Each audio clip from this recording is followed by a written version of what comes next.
जंगल में एक हाथी रहता था। उसे अपने बड़े डिलडॉल पर घमंड था। वो हमेशा जंगल के दूसरे जानवरों को तंग करता और उनका मजाक उड़ाता। एक दिन जब वो जंगल से गुजर रहा था, उसने एक तोते को देखा जो दरख्त पर बैठा था। हे तुम वहाँ क्या कर रहे हो? क्या तुम्हें दिख नहीं रहा कि हम यहाँ से गुजर रहे हैं? मैं इस जंगल का सबसे ताकतवर जानवर हूँ।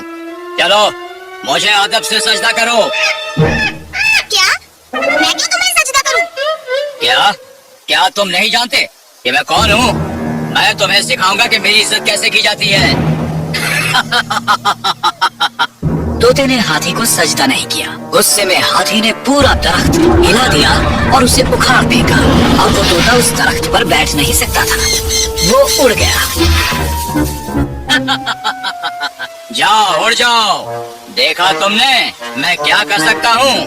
मेरे सामने तुम सब कमजोर हो। घमंडी हाथी फिर वहाँ से चला गया। हमेशा की तरह वो दरिया पर गया पानी पीने को।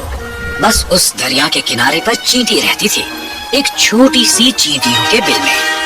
हर रोज चींटी अपना खाना इकट्ठा करती और हर रोज हाथी उसे परेशान करता। आज का दिन जुदा नहीं था। जब हाथी ने चींटी को देखा। सुनो चींटी, तुम कहाँ ले जा रही हो ये खाना? मुझे ये वापस अपने घर ले जाना है। जल्दी बारिश शुरू हो जाएगी। मुझे तैयार रहना होगा और खाना जमा करना होगा। अच्छा। हाथी ने फिर अपनी बड़ी सूंड में बहुत सा पानी जमा किया और चींटी पर छिड़क दिया। पानी ने उसका खाना बर्बाद कर दिया और अब वो चींटी पूरी तरह भीग गई थी। हंस लो, जितना चाहे हंस लो। एक दिन मैं तुम्हें सबक सिखा कर ही रहूंगी। ओह, मैं तो डर गया। तू मुझे सबक सिखाएगी? छोटी सी चींटी, मैं तो तुम्हें अपने पैरों तले कुचल दूंगा। दफा हो जाओ यहाँ से। चींटी को हाथी और उसके घमंड पर बहुत गुस्सा आया। उसने कसम खाई कि वो जल्दी ही उसे सबक सिखाएगी। मुझे इस हाथी का कुछ करना होगा। वो इस तरह सबको परेशान नहीं कर सकता। अगले दिन जैसे ही चींटी बाहर निकली और खाना इकट्ठा करने लगी, उसने देखा कि हाथी सो रहा था। उसे फौरन ही एक तजवीज सूझी। वो खामोशी से उसके नजदीक गई और उसकी सूंड में घुस गई। एक बार अंदर आ जाने पर वो उसे काटने लगी।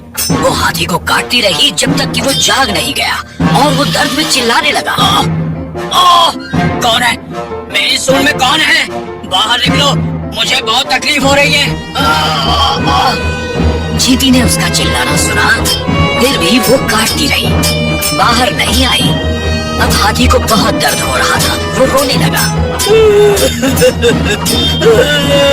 मेहरबानी करके मेरी मदद करो। मेहरबानी करो। कौन है वहाँ? बाहर निकलो। चींटी ने हाथी का रोना सुना और उसकी सूंड से बाहर आ गई। हाथी उस अदना चींटी को देखकर सख्ते में आ गया। वो इतना खौफजदा था कि चींटी कहीं उसे फिर न काटे, इसलिए उसने घुटने टेके और वो माफी मांगने लगा। मैं फिर कभी तुम्हें परेशान नहीं करूँगा। हाथी अपनी गलती समझ गया। वो वहाँ से चला गया। उस दिन के बाद उसने फिर कभी किसी को नहीं सताया। अब तुम समझे? कोई भी बड़ा या छोटा नहीं होता, सब काबिल होते हैं।